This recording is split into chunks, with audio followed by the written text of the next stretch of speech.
Now, on early villages, the problems involved in the appearance of agriculture did not begin to exercise scholars seriously until about the time of World War II.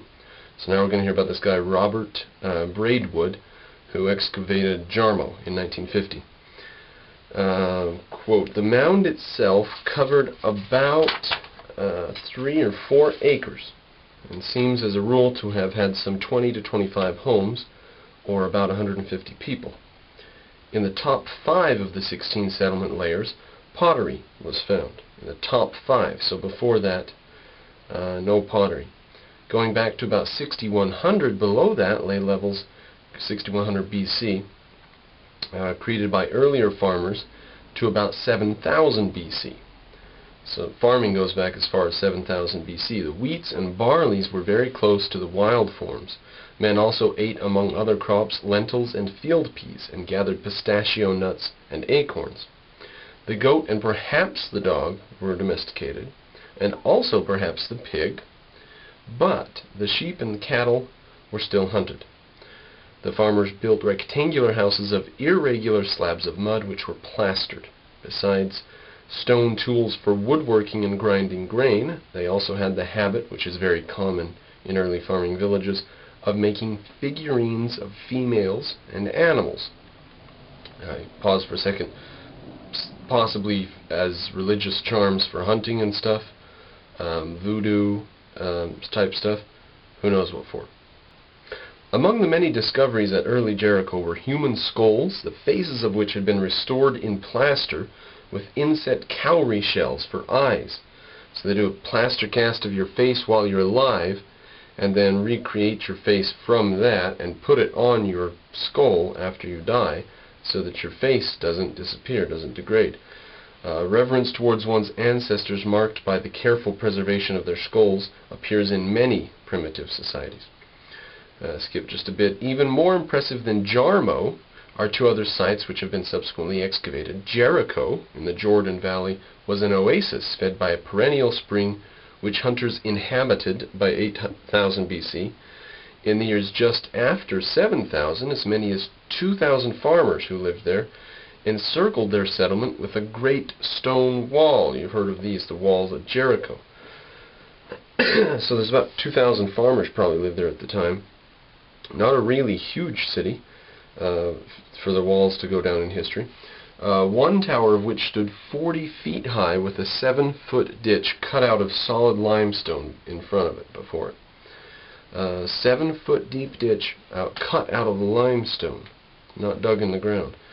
The farming village at Katohoyuk, you've probably heard of this. Katohoyuk is where they entered their houses through the roof. It's in south-central Turkey. It was even larger than Jericho, covering 32 acres with 50 feet of deposits. Here houses stood close packed, each entered by a hole in the flat roof. The platforms along the edges of the room served as beds, a small corner for the male by himself, a larger one for the female, and perhaps the children. This specific fact we know because the dead of Katohoyuk were exposed on platforms in the open air until they were reduced to bones, and then the remains were carefully buried under the appropriate bed. So, you sleep on the bones of your ancestors without any exaggeration. In addition to the usual figurines and residents of Katohoyuk, special C-A-T-A-L-H-U-Y-U-K and the U's have umats, adorned their plastered walls with paintings of goddesses, sometimes shown giving birth, animals and birds, perhaps vultures. Men here had domesticated sheep and goats as well as probably the dog. They raised 3 kinds of wheat: emmer, einkorn, and one we haven't mentioned, spelt, S-P-E-L-T, together with barley, peas, and lentils, and they gathered apples, almonds, huckberries, acorns, and pistachio nuts. A large part of their food, however, was still procured by hunting. They gathered quite a bit of stuff and they farmed, but also a big part of their diet still came from hunting. So agriculture was a partial endeavor for many years.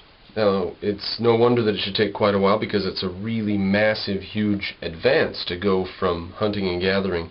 As we've said earlier, man had to not only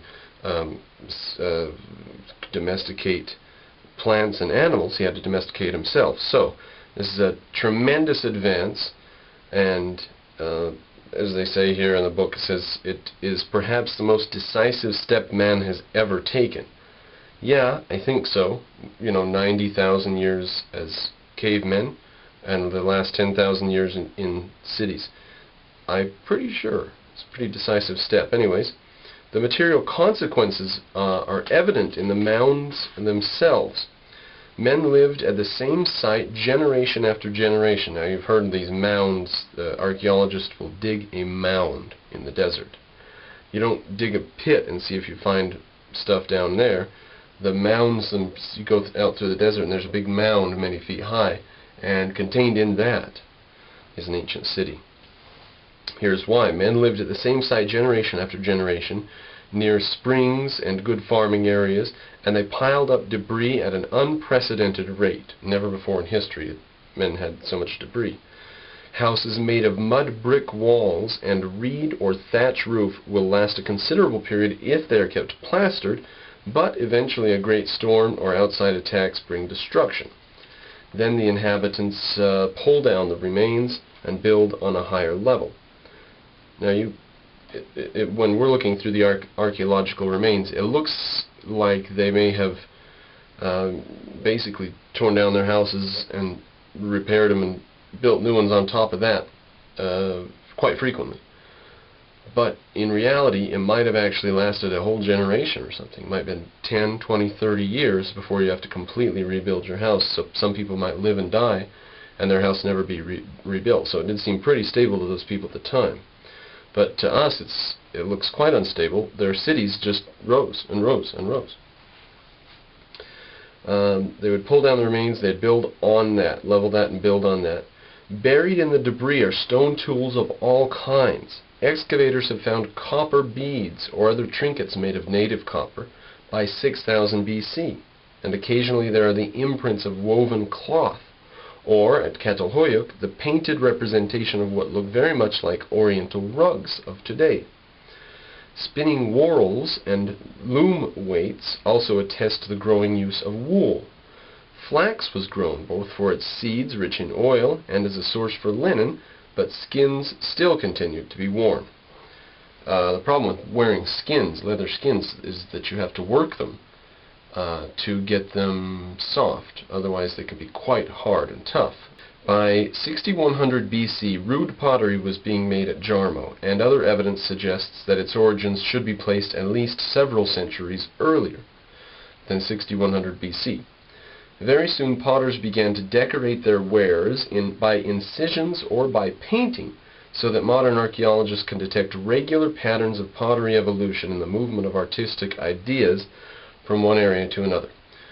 Now, pottery was ubiquitous once it became known how to make it. It was everywhere, and it's very brittle, breaks easy. So we've got tons and tons and tons of broken pottery in archaeological remains. And they're able to tell quite a lot by, well, this has this type of design and stuff. The only place it's ever been found is near here or there. Must have been a trade route from here to there or whatever. All kinds of stuff can be told from pottery. The practical utility of pottery also deserves mention. In itself, manufacture of baked vessels out of clay called for a certain amount of skill and helped to produce specialists. In the pots, agricultural surpluses could be stored and also cooked. Men could now boil food more easily than, get this, than by using a leather container with hot pebbles. Have a leather container with your stuff in it, drop hot pebbles from the fire in it, and use that to boil stuff? Doesn't sound good to me. In the earliest periods of gathering wild cereals and then raising them, men sometimes parched the wheat and barley, ground it, and made a gruel. At other times it was malted, allowed to germinate.